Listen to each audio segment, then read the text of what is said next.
Assalamualaikum warahmatullahi wabarakatuh.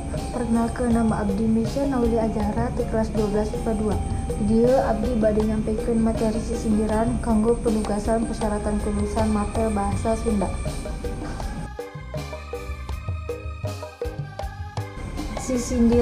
Sisindiran teh asalna tina kecap sindir anu ngandung harti, omongan atawa carita anu dibalibitkeun tontomo.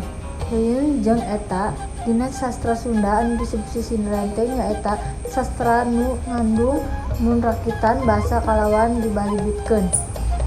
Sisindiran teh mangrupa karya sastra wangun ugeran lantaran hangarup ku Purwakanti jeung guru wilangan. Sastra umumna dina salepat sinten diwangun kuladapan ngang. Upama dipalikeun jeung haterangan kamus. Di luhur wangunan sisindiran bisa disebutkeun karya sastra wangun ugeran, puisi, pesina dibalibitkeun heula diwangun ku cangkang jeung isi sarta lembut kuno Purwakanti. Ari nu disebut Purwakanti nyada pendekna pada atawa sara kecap dina ungkara kalimat klausa atawa prasa. Usamana dina wangun ugeran paranah ngajar horizontal boh vertikal antara jajaran antara pada lisan.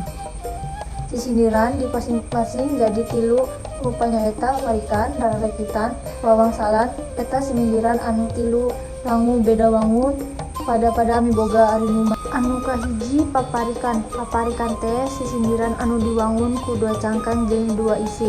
Paparikan asal kecapna tina parik ngandung harti park atawa dingket. Maksudna sora-sora kecap anu aya dina padalisan cangkang jeung fora atawa kecap-kecap dina padalisan isi. Contohna sawah ngemplang ditandur pada lisan kahiji, kahuma ngalajaramu pada lisan kadua, ulah renggang duduluran pada lisan katilu, dasarna silaturahmi pada lisan kaopat. Pada lisan kahiji jeung kadua disebut cangkang, pada lisan katilu kaopat disebut wisi. Anu kadua rarakitan asalna kecap tina rakit sebangsa alat transportasi dicai dijieun tina awi ari wangun rakit papak dibebeun pupuhna kalung tungan mah sakepeung so rada regol bae. Sisindiran rarakitan mah aya kesan pak lebah puhuna. Contohna saur saha batik miraha sok atuh geura artosan, saur saha abdi narah sok atuh geura tarosan.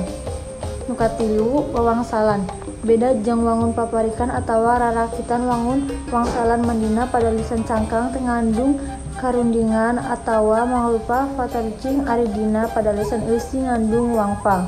Eta wangsal teh mangrupa kecap atawa frase anu sorana Purwakanti deukeut jeung isina tina tatarucingan klub main bal mang mandung kalimat cangkang tatarucingan tos nasib kedah daturai kalimah eusi. Materi sisindiran. Watek sisindiran miboga tilu watek atawa papacaritan nyaeta piwuruk, ngawuruk atawa mamatahan, silih asih, asmara, jeung sesebret, banyol atau heureuy. Anu pertama piwuruk. Tanggal tanjung sisi gunung, tangkal laja jeung kalapa, nya unjung kudu ka indung, nya muja kudu ka bapa.